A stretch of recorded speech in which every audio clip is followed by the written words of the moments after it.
Hey guys, it is Tim and Seamus with Tabletop Terrors, and we're going to be doing another interview today. Today, we're going to be interviewing Sean.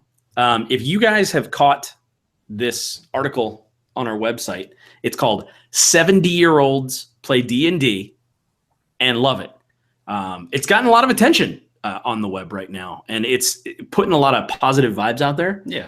And so we thought, hey, let's see if we can get Sean on an interview and kind of just talk this through a little more because I think that'll be interesting. Yeah, it's a very cool idea, and I'm interested to hear and talk more about it. Right. So this is going to be kind of like part 2 to the interview, just kind of exploring a little more. So, Sean, let me throw it to you. So what is your experience as a game master? Like, how long you've been playing D&D? Yeah, actually not terribly long. These guys are one of the first groups that I've even run for at all. I kind of got into it maybe, 6 months or so ago. I started really throwing myself into it. It's something that's been on the periphery of what I've been paying attention to for a while, but I started really getting into it and starting to get into DMing probably about 6 months ago. That's perfect. So is this like your first group then? I have 2 groups that I started sort of at the same time. These guys that I'm running through LMOP, Lost Minds of Phandelver, and then I have another group that I'm running a homebrew campaign. Oh, that's perfect. Gosh, that's awesome. So, and the other thing too is that this is live. So for anyone watching and for you as well, Sean, we're going to take questions from the chat kind of as we go, make it really conversational. Sure. So we were kind of looking through the interview that we did. Off the top of your head, remind us, there are a couple of people in the group that are 70 plus, but what was the median age of the folks in the group? Yeah, the median, I guess it would be in probably like the early 60s. It's 2 of my grandparents who are in their 70s, their neighbors who are in their early to mid 60s, and then my mom started playing with us as well, and she's in her early 50s. So right around that 63 or so range is probably the median age. I love that. And James and I, we were talking about this. Has that changed your game mastering style? Like, how has that affected the way that you run the game, if at all? Yeah, so I would say at first I kind of just did what I had planned on doing, going with the normal thing, because I didn't know how it was going to be different, if it was going to be different at all. But over a few sessions now, I'm starting to get more of a handle on how they want to play and what works for them. It's kind of funny because they are very risk averse in the way that they play. At one point, when we got to the first kind of dungeon area, I kind of described, you hear some sounds. You might hear some barking, howling type sounds, some dogs or something along those lines inside. And a couple of them were like, maybe we should just go back to town. And that was kind of funny because it's Dungeons and Dragons. And I had to almost convince them to go inside. And they did, and it was awesome, and they had a lot of fun.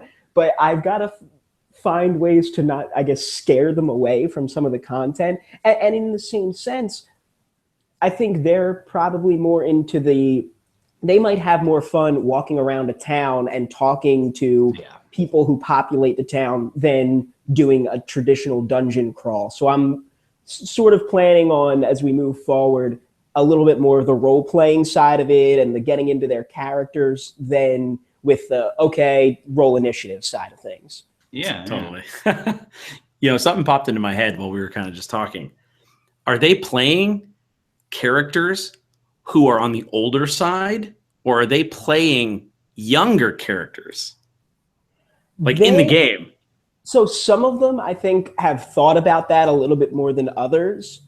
They're starting to realize that they don't have to, that their characters don't have to be them. That their characters can be a different person. And a couple of them have really gotten a handle on that, and I think have some younger characters. But also, you guys, I'm sure, know that in D&D, like, a dwarf can be 70 years old, and that's not old for a dwarf. Yeah. So I think that some of their ages are close to their own ages, but there's a dwarf and an elf in the party that it doesn't really matter that much because they're still young by those races' standards. Yeah. So how did you guys end up playing together? You talked a little bit about this in the article, but I'd love to hear the story of sort of how this started. How did this end up happening?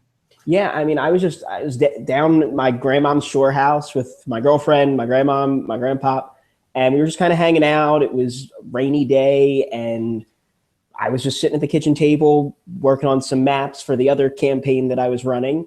And my grandmom said, "Hey, that looks kind of interesting. What's that?" I explained it a little bit, and she sort of said, "You should come over and play this. Our neighbors, they would definitely be really into it." And I tried to talk her out of it, honestly. And I know that some people on the internet were like, "Why would you try to talk them out of it?" But I didn't think they would be into it. It didn't seem like the kind of thing they would really want to do. But she sort of pushed the issue. She texted me and said, "Why don't you come over on Tuesday? We'll make dinner. We'll hang out. We'll play the game." And so I did. I came over, and it was an absolute blast. They had a really good time. It couldn't have been a better experience. And at that point, then it became, all right, let's start doing this every Tuesday. That story is just like, that'll never get old to me. So the thing that I wonder, and you may not know the answer to this question, but I just realized I was curious. A good example is like my father has played D&D before, like when he was in high school. So Way before. 40 years ago. And he used to say, he's like, yeah, I would have played more, but I couldn't get anybody to play with me. Yeah. Do you know if any of these players have had any sort of experience? I don't think they've played necessarily, but maybe they played in high school. Do they know what it is? Do they have any preconceived notions? Anything at all like that? So I think that from talking to these guys, none of them had ever played anything like this before, had any idea really of what to expect going into it. I mean, their knowledge about even just like general fantasy probably began and ended with, yeah, I saw the Lord of the Rings movies. Yeah. So I don't think really any of them had any experience with anything like this, but they've jumped in with 2 feet and they've gotten a handle on it pretty quick. That's what I was thinking too is like, I can understand where you're coming from trying to talk her out of it. Yeah, like it's not that you don't want to do it. It's right. Like you're just like, I don't know if you like it. Yeah, like I'm going to prep this whole thing. We're going to go. We're all going to sit around. And it's going to be awkward if you don't like this. I'm going to spend all this time and like, come on. What did you call her? What do you call your grandma? I call her Nan, but yeah. Nan. So, right. So you're like, listen, Nan, I know that you think this is going to be cool, but this is a lot of work. We're front loading here. Well, and she's like bringing all her friends. You're like, listen, I don't want to look stupid in front of your friends. So I'm like, all right, you go into a dungeon. They're like, what are we doing? Yeah. So yeah, the first time that they came across like a creature that wasn't human or elf or dwarf, and I put on a voice, they were kind of taken aback by like the goblin voice, and it was very funny. That seems like a singular experience, though, because especially once you're there and you go for it, you're like, you agreed to this. I'm going to talk to you like a goblin for the next 4 hours. And they're like, Nan, what's wrong with Sean? I thought he was a nice boy.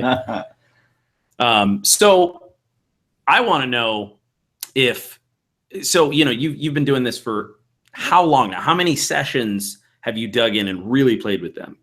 I think we've played probably about 5 or 6 sessions. Our sessions are a little shorter than your average D&D session, probably.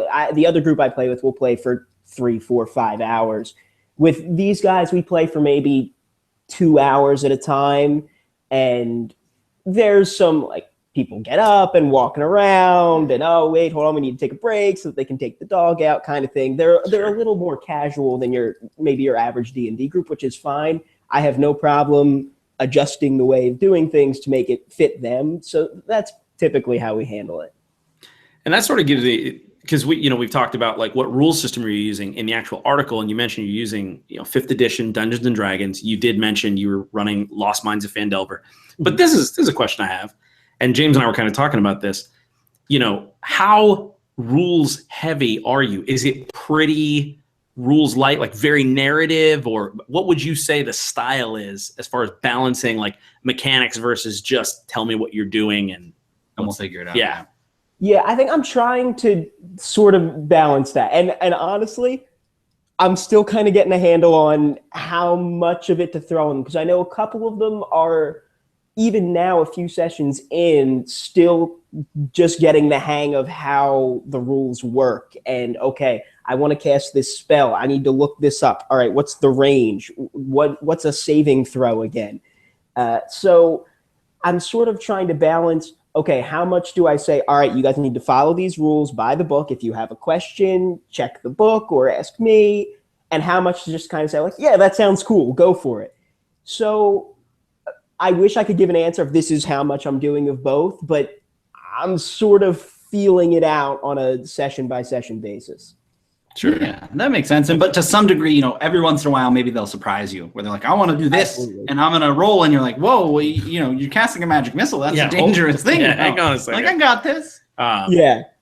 So let's jump over to the chat. We got some people here chilling out with us. I said chilling out. I don't know why I said that. He just got weird. I'm really embarrassed about that. So we're, all right. So let's see here. John Getz is here. Yo, what's up? What's up, John? So Wild Pick says, let's see, you go down to some questions. So he said, I think we already kind of answered this. He said, what motivated you to game with them? And I think they motivated you to game with them. They kind of were like, hey, you're coming over and running a game for us. They gave you, definitely.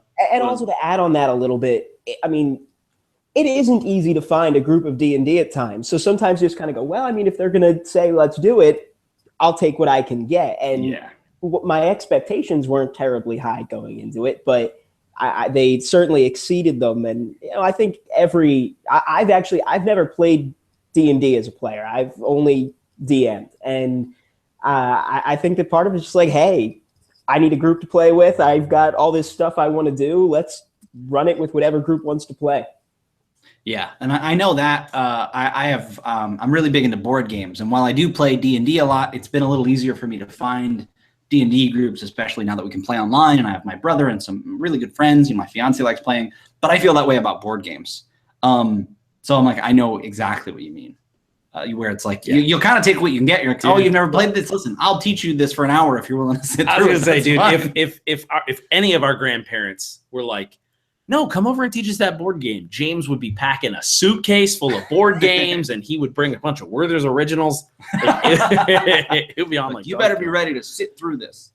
So here's an interesting question from Wild Picks as well. He says, what challenges do they, as new gamers and as people from a different generation, like what kind of challenges do they gravitate toward? Like, what are they focused on? Like you said, they're essentially like, oh, there's a problem, let's go get someone who can help us. Right. But what else, like as far as their being brand new gamers and from a different generation, how is that flavoring the game? Yeah, so I think that kind of the challenge for them is figuring out that they can just go and do whatever they want, and there's going to be repercussions, but they're probably going to be able to handle whatever they decide to do. And part of that is, okay, we're afraid to do this, we're afraid to do that, but they're starting to realize, I think, that even if they do something that seems dangerous to them as regular people, it's going to end up in a way that their adventurers can sort of handle it. So that's maybe one of the challenges that they're facing, is like realizing that they can sort of go off and do anything. Yeah, and this is maybe a more specific question, but I've seen this come up, especially in a few games I've run recently. Do they, as you mentioned, they're sort of just getting into their characters. Have they showed any sort of remorse or like especially high humanity for killing things like goblins or otherwise, you know, things that sometimes us gamers are just like, it's a goblin, I kill it. You know, it didn't talk to me. Right, we're desensitized to a lot of that stuff, yeah. Was there any sort of like, oh, do I have to kill it, or anything like that when they first encountered some monsters? No, they're murder hobos.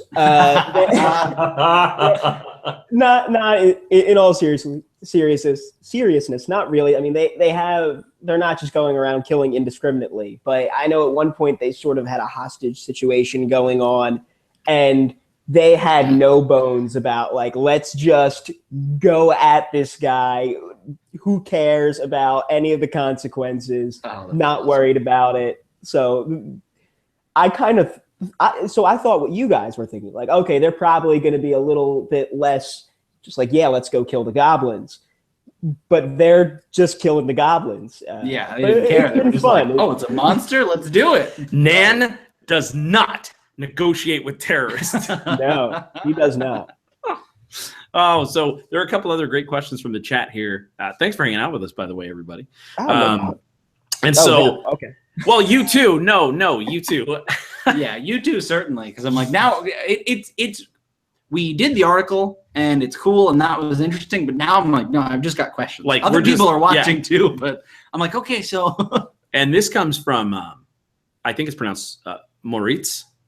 And he says, how do they react to certain things like the gore and disgusting stuff? So, we can talk about I killed a goblin, but that's not very in depth. Do you have any players who just go off the charts and is like, and then I stab him in the eye? Or what's your gore level in the campaign? Yeah, that's actually something that I've been really conscious about with these guys. I've backed off on the gore a fair amount with this group, knowing that that's not really what they're looking for. I've thrown it in here and there just to gauge reactions, and it seems to me that they don't want a ton of it. Here and there, like, okay, yeah, you sliced the guy in half is fine, but I'm not going into the, you slice the guy in half, his entrails spill out over across the floor, sticking to your boots.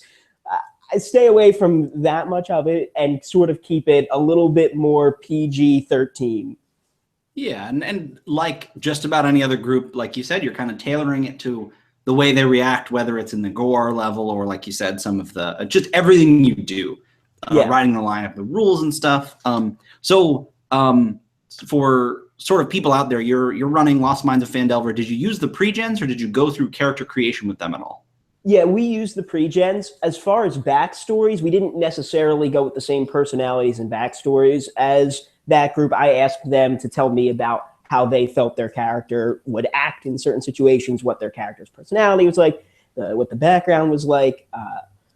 An example would be, so the one pre-gen character is a former member of the Red Brand Ruffians, which is a group, and I'm trying to avoid any spoilers here if I can. But my grandpa, who's playing that character, thought it would be more fun if he was a current member and was still kind of part of that group. So I've worked with him separate of the rest of the group at times, where he sort of sneaks back and forth to their base and has some stuff going on there. So I've sort of let them take whatever they want from those pre-gen characters in terms of backstory and add to it, mess around with it however they want. But as far as just like stats, spells, abilities, we're just sticking with the pre-gen stuff for now. Awesome. All right. So sort of a follow-up to that, did you guys touch on alignment at all? Did they choose their alignments, or did you just kind of just sort of skip over that and you're just playing it by ear?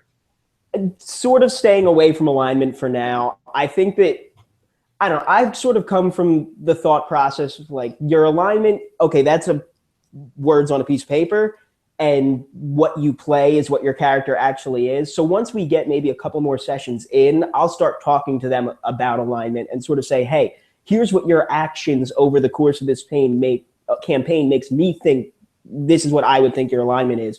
Do you think that's right or wrong? If you think it should be something different, maybe here's, maybe that, why do you think it should be different? And if you think it should be different, maybe some of your actions that your character does might need to change to be more towards that alignment. Yeah, and I feel very much the same way about alignment, and I love that you're approaching it that way, because from everything you've said, you're approaching it from, I'm just letting them do more or less whatever they want, and we're going from there, very much tailoring it. You're basically facilitating them having fun. And that's, I love that. Yeah, it's great. That's what it's all about, and I love that, especially because the spark was there. The fact that she saw you and was gravitating toward that, in a different time, under slightly different circumstances, I'm guessing that your Nan would have probably been a D&D player, because she's gravitating toward it now. And it's like, I love the fact that you're kind of the doorway. So with the group that you're playing, you're kind of, just playing it by ear. You're playing each Tuesday and so on. How close do you think they are to maybe taking the plunge and buying some of their own dice? Yeah, maybe they're going to find their way, books might find their way on some Christmas lists. Exactly. Like how close are they kind of taking the plunge and being like, okay, Nan has a bookshelf with D&D stuff on it. Or you're like, hey, Nan, I want to come over. And she's like, no, sorry, I got my home group Thursdays.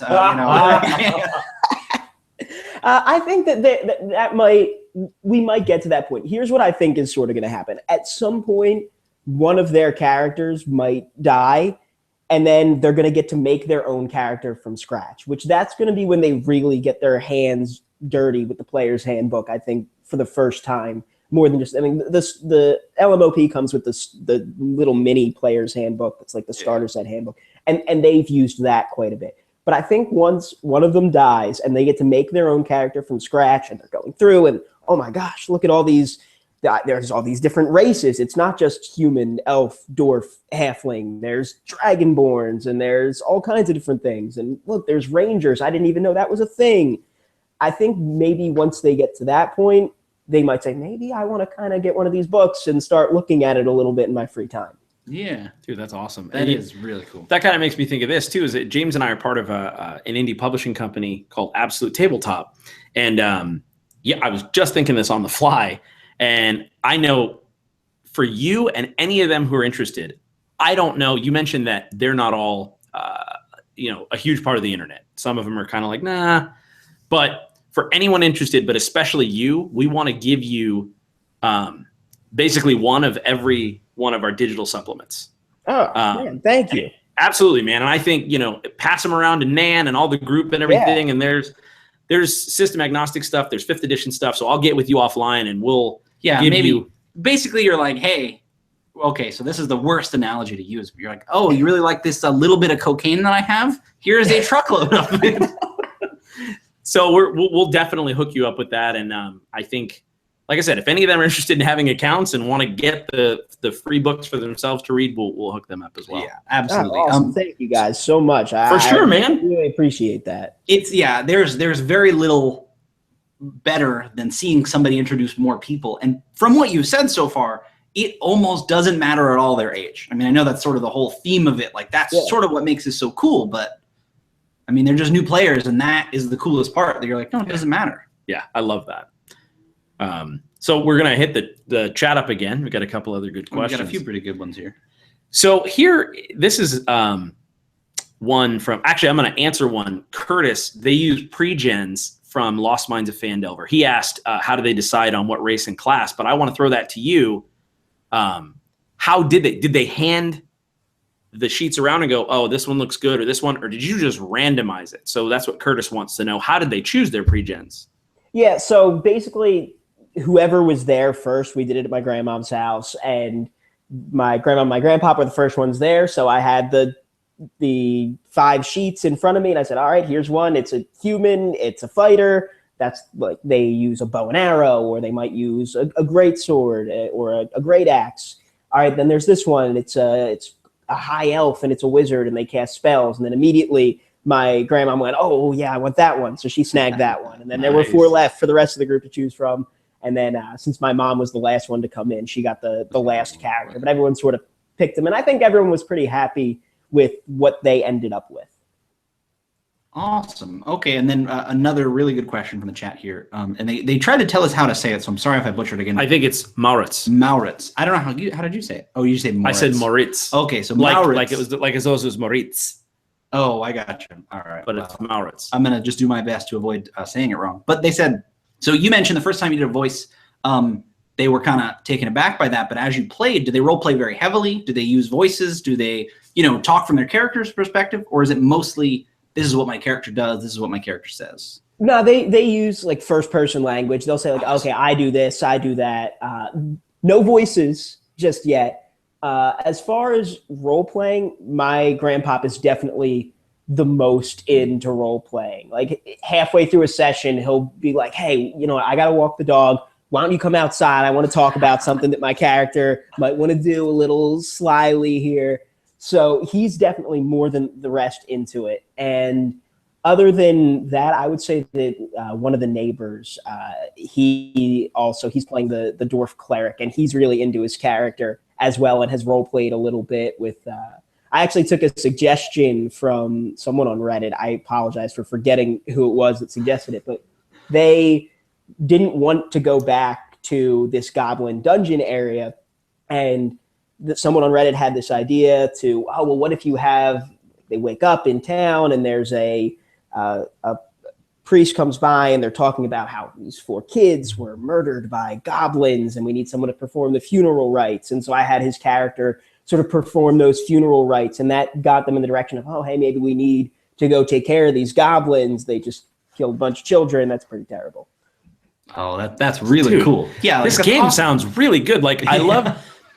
I don't know if other people thought this, but I can genuinely say I didn't know. I didn't know if it was like D&D light. Yeah. And I didn't know, and that's why I like this interview. But I love the fact that I'm like, dude, yeah, like I that's said, solid. yeah. That's a great hook, and the way he role played it, and he's like, hey, let's walk the dog. I want to tell you how I go back to my bandit lair. yeah.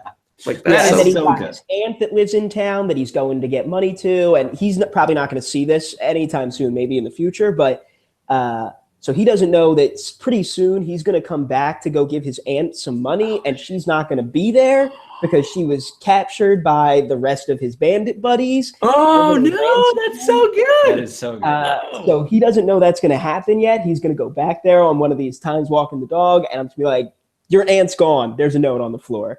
Man. And then I'll probably have like a note written up that I'll hand to him so that he can read it. And then my hope is that he goes, whoa, these guys are actually bad dudes. And he sort of becomes more a part of the rest of the party and says, let's go to their hideout and mess some stuff up. Yeah, so the main thing, there's another question I want to get to, but the first thing I want to say is we have praised them for doing a good job of playing D&D and getting into it, but I want to just take a minute and say that you are GMing the crap out of this game. Everything you've said. I'm terrible. Don't just been like, I'm talking a big game, but I'm awful. Oh I'm my really God. bad at this. I'm kind of figuring out as I go. That's Give what me all no the best credit. GMs say. I don't know if you know that. Yeah, right.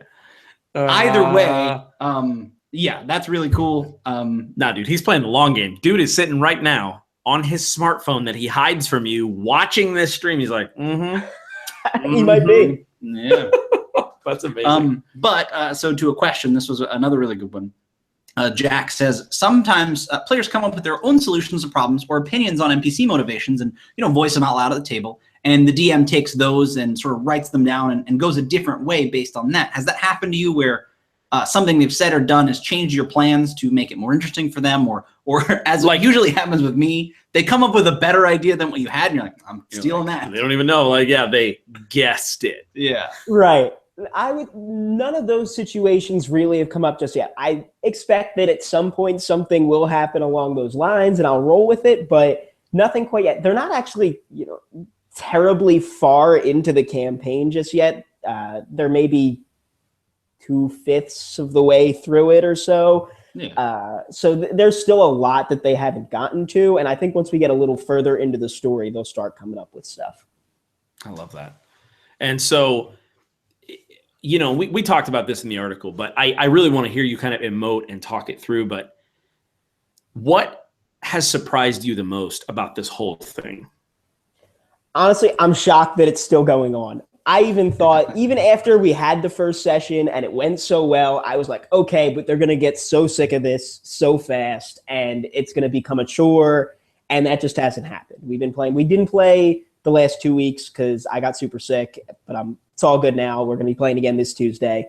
And they don't seem sick of it yet. I mean, they seem still really into it. I talked to my grandpa, and he's still talking about his character all the time, texting me stuff about it. And it's just, I'm shocked and super happy that it's still going on and still going strong. Dude, that's how you know you're running a game that they're enjoying. If your players are hitting you up outside of the game to just talk about game stuff, you're doing it right. Because then with all the hundreds of thousands of things that could be taking their mind share, your game is on their mind. Exactly. Not Netflix, not whatever's on their phone or Facebook or whittling or tiny shipbuilding. I don't know. Whatever they're doing. I'm being mean to old people, and that's not okay. But no, he makes trains, but the neighbor builds model trains, so you were pretty close. Yeah. So oh my God! You should use minis. You should play on that terrain. So that's actually, I didn't even think of that. So I had these like Lord of the Rings minis 10 years ago when I was a kid. From Sabertooth Games? I have no idea where they are. I've been searching all over the place for them. So we don't have any minis. I'm probably going to go out and get some. And maybe like everybody for Christmas, I'm going to get them like a mini that looks like their character, because that's going to be coming up in a couple of months and I'm sure we'll still be playing. So, but I think also that I want to do that because I think it'll help them. One of the struggles has been visualizing in combat who's still alive, how many goblins were there, where was that one standing, how far away am I? So I've gotten a little bit better at describing things as we've gone on, but I think it'll help once I start giving them some better maps to work with and throwing some minis out there for them. Yeah, dude, you're about to make the best terrain builder the world has ever seen. This model train builder is going to start I didn't even think about that. Dude, is gonna. You should totally. So we have a buddy. His name is Jake from Mini Terrain Domain, and he just teaches you how to build like super. And there's tons of videos and other channels. Drunkens and Dragons is another one who is really good at terrain. And I'll post in the comment, but for all of our viewers, post suggestions. But dude, yeah, if you gave him some simple videos to like how to, he'd probably be a master. Yeah, that's an awesome idea. Yeah. Oh, dude, that's sick. Oh man, we got to follow up on that. So I got another question from Wild Picks in the chat. Well, this is more of a comment, and I want to throw this out here because I agree. He says, I think you found yourself a stable group because they're not likely to move away, get busy with school or girlfriends, or having babies. They may play with you for the rest of their lives. That's that is part of the great thing about it. I mean, they live 10 minutes away, 15 minutes away from where I live. They're available every Tuesday. I mean, the neighbors are retired. My grandparents work like half the week, each of them. So they're available most of the time. My mom has pretty good availability too. So it makes it pretty easy to get everyone together. Also, my pop-op is an awesome chef and always has some great dinner cooked up. We get there, we eat, and we play, and it's great. So, real quick, because you just mentioned being a chef, do you guys eat at the games? Tell me about this. So, do you guys eat? We usually eat before we play. Is generally how we do it, and then because we don't have a ton of like table space between fitting everyone around the table, so we all kind of eat, hang out, talk about non-D&D stuff before we get started, get all the stuff out of their system because they love to talk politics and argue with me about things. So we get that all out of the way before we start, and then we sit down and play. But yeah, my pop-up, he made cheesesteaks the last time. I mean, you guys are down in Florida, so you don't know what a good cheesesteak tastes like. But so he made those last time. He's made chicken marsala. Does this like chicken Oscar. It's like chicken with crab sauce or something. It's really good. Yeah, so chef is definitely the right word. Dude, I got to get in that game. Yeah. I got to get in that game. Chicken Oscar. So we have another pretty good question, and we touched on this a little bit earlier, but I didn't ask this question, so it's a good one. Curtis says, do you think any of your players would eventually want to DM a game, or do you think maybe that would be outside their comfort zone, you know, no matter how much they play? I don't know. I think at this point, I definitely don't think that's going to happen anytime in the next couple of months, or even probably down the line when we finish this campaign and maybe start another one after that.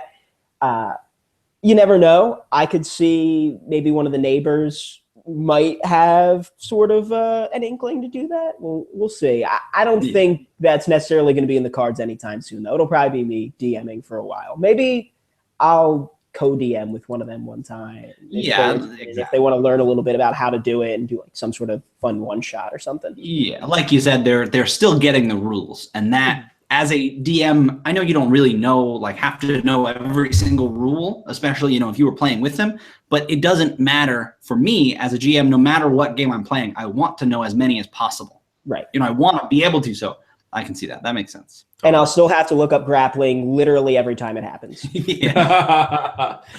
Well, 5th edition has made it quite easier, but I totally still have to look it up too. So is there anything you want to kind of throw out there? Is there anything we haven't asked you that you're just excited to talk about that maybe we haven't touched on? Yeah, I mean, I don't know if there's anything specific with my group, but like anyone out there, just like play with whoever wants to play with you. If, whether they're grandparents, neighbors, anything, just give it a shot and see if they'll want to do it. That's great advice. And, I think that's kind of been the thing that's resonated with this article is that people have shared it, liked it, and just been like anyone can play has been the resounding theme behind the whole thing. And that's what caught my attention too. When I first kind of saw this, I was like, oh my gosh, I need to interview this guy because I think I know at least a lot of my friends, not many of them have parents or relatives that play outside of siblings and same age kind of, relatives.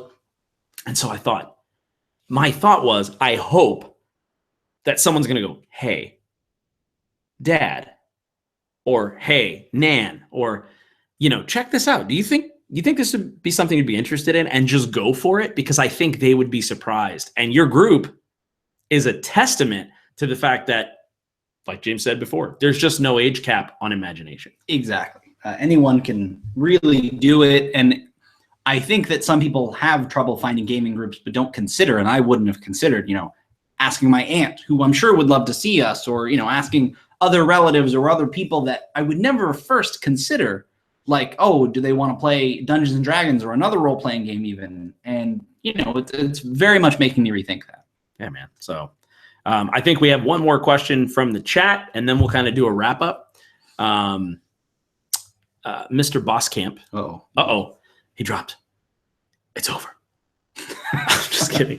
He'll probably pop back in if I had to guess. I think he was on a phone or a laptop, so it could have been the internet. Yeah, but we can actually answer a few questions that were in the chat that we had covered previously. Oh, sure. That's actually a really good idea. So if you scroll up a little bit, yes, I will. Think. I absolutely can.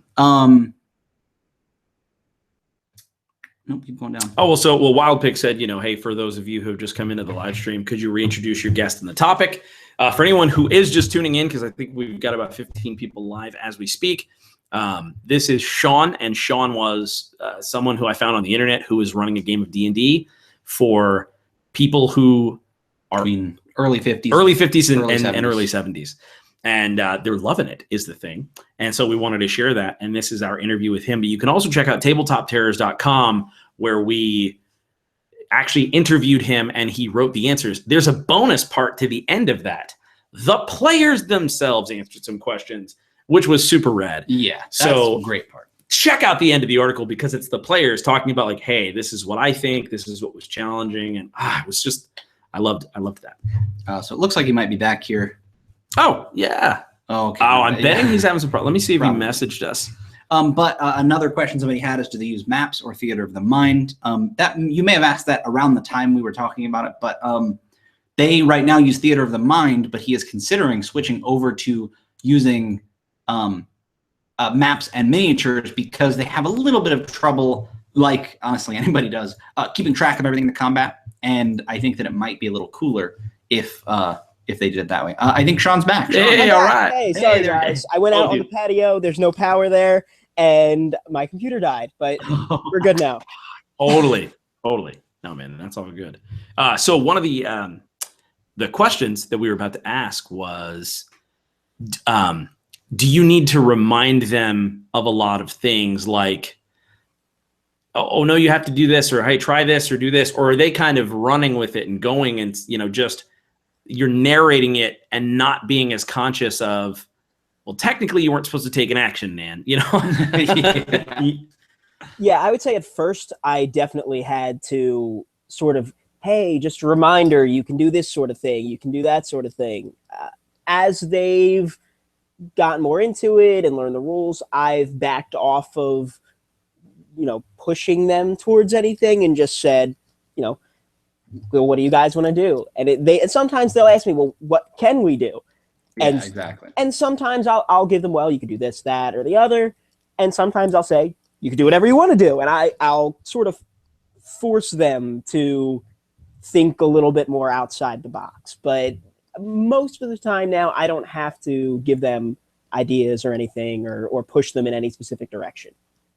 That makes sense. Yeah, that makes perfect sense. And I think that's the case with probably most groups of new players. In the beginning, exactly, they don't know what they can and can't do, and eventually they start doing all the things that they want to do, whether you want them to do it or not.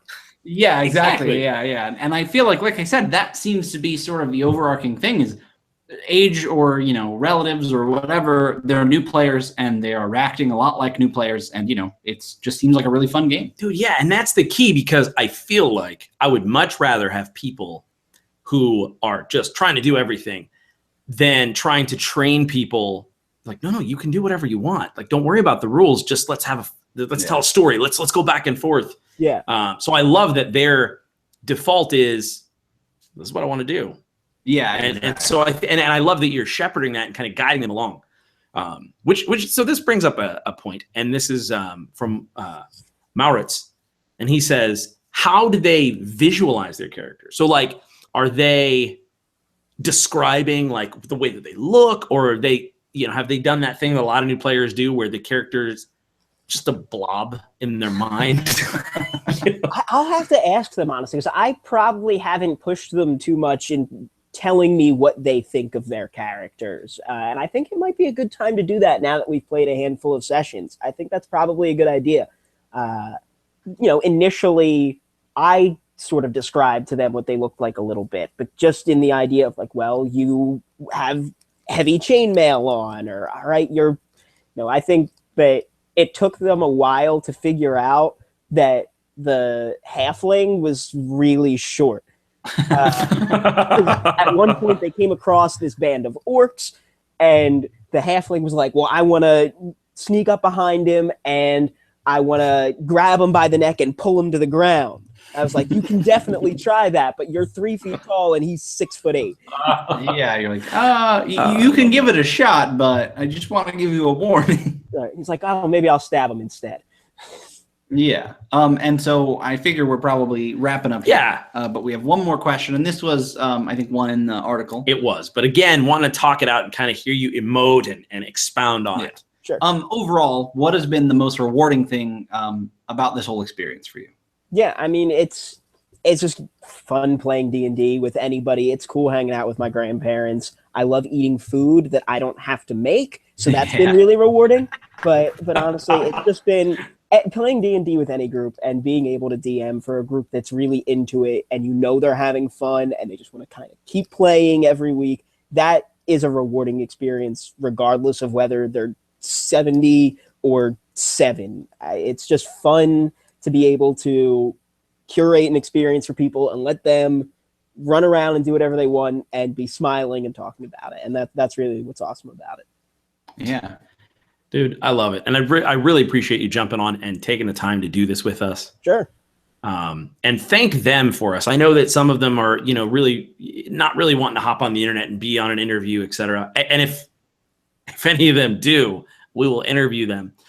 If they want. I mean, do you think any of them will be open to that, or is that like... They're not super big on the internet. It's some of them to the point of like almost sort of hiding the fact that we're doing any of this, like the article and everything. They're probably never going to see it. They worked for like the post office for a lot of years, and I think the internet sort of took some stuff away from them, maybe. I don't know, but they're not fans of the internet. They think that people are going to find them. Yeah, somehow. Just a general distaste, in that generation. Sure. I understand that. Listen, can't argue with it. I'm sure it won't make it any better if they're like, yeah, so 2 guys you've never met, I told them all about you guys, and now they're telling a few, 100 people right, all about you and how much fun I had. So yeah, that's maybe not the best way to get them back into the internet if you were. But yeah, and they've been like awesome sports answering the questions. And definitely. Really cool about that. So thank them for us. Just say, hey, like we genuinely appreciate it, and we're super rooting for them, and I hope that they push through. I hope they finish the campaign. No TPKs. I'm going to do the Tabletop Terrors thing. I just thought of another question. I know we're wrapping up, but Sure. Do you softball them at all? Like, are you going to kill them if they get in a pinch where they would actually die? Do you feel like you would pull that punch, or do you feel like you're going to kill Nan? Hard to say in the moment. So I ran a one-shot this past weekend with a different group, and I killed my first character that I've ever killed.